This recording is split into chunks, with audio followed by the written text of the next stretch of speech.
The No Compromise Alliance, and what do they want? Let's go ahead and talk about it.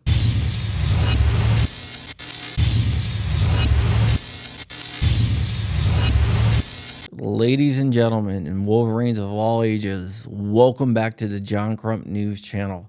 My name is John Crump. I'm an investigative journalist who keeps an eye on the 2A space, specifically the right to carry a firearm for the protection of you and your family against criminals and a tyrannical government.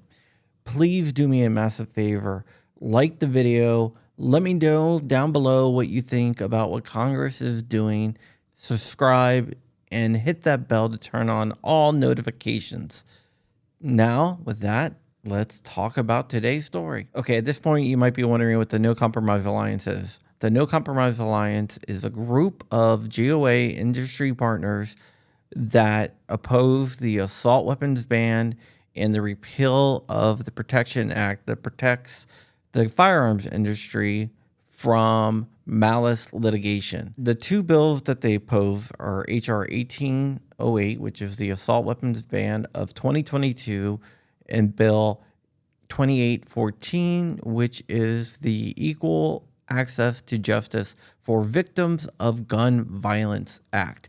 We all should know what the assault weapons ban is. It would ban most semi-automatic rifles, including AK-47s and AR-15 pattern rifles, for specifically cosmetic reasons, which is really ridiculous.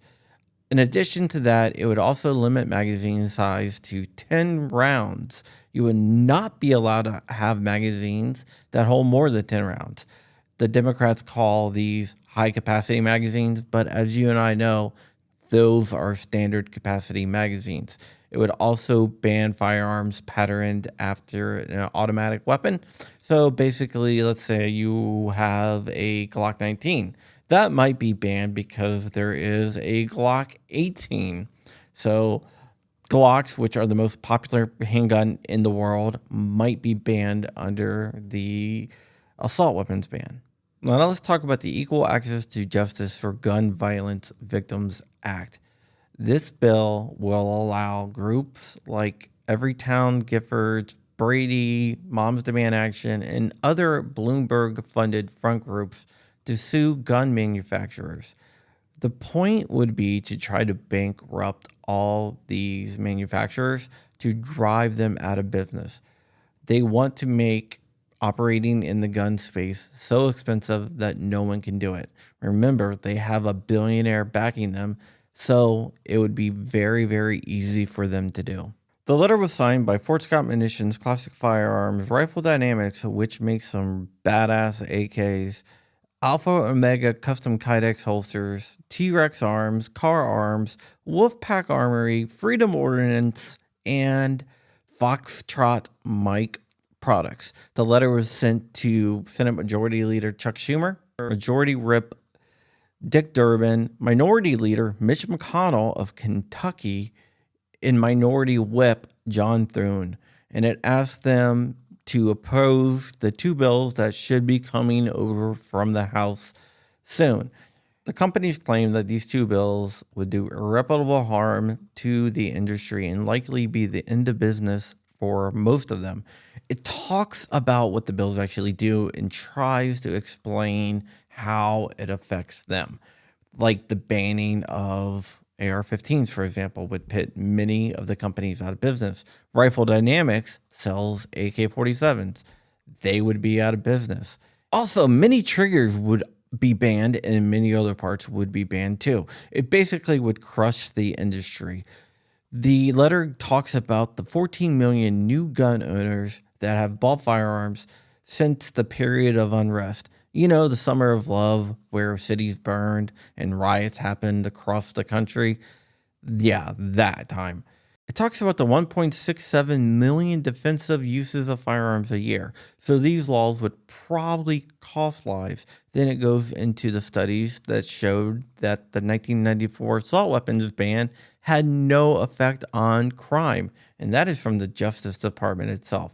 Then it goes into H.R. 2814, which we already talked about, and how that will allow the anti-gunners to sue these companies out of business. Crux of the letter is that it wants these senators to stay true to their oath to protect the Constitution of the United States. And both of these bills don't do this. Both of these bills attack the Second Amendment, and it attacks the gun rights of the American people.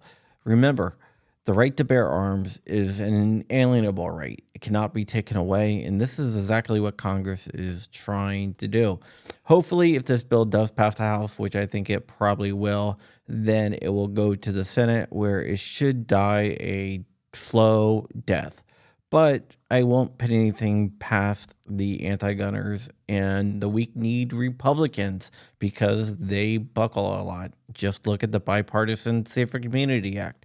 Republicans have a tendency to buckle, but I don't think they're going to buckle enough to have 10 senators cross the aisle to vote for this. Basically, we are being protected by the filibuster. Remember how we were saying the filibuster is very important to protect? We are seeing that now. Without the filibuster, this would probably be passed into law. But because we have the protections of the filibuster, we can slow that down. Pretty soon, the midterm elections will be here, and hopefully a lot of the Democrats will get voted out, and the Republicans will take control of one of the two chambers of Congress, and hopefully that will put a stop to a lot of this anti-gun stuff. But once again, they're Republicans, so who knows?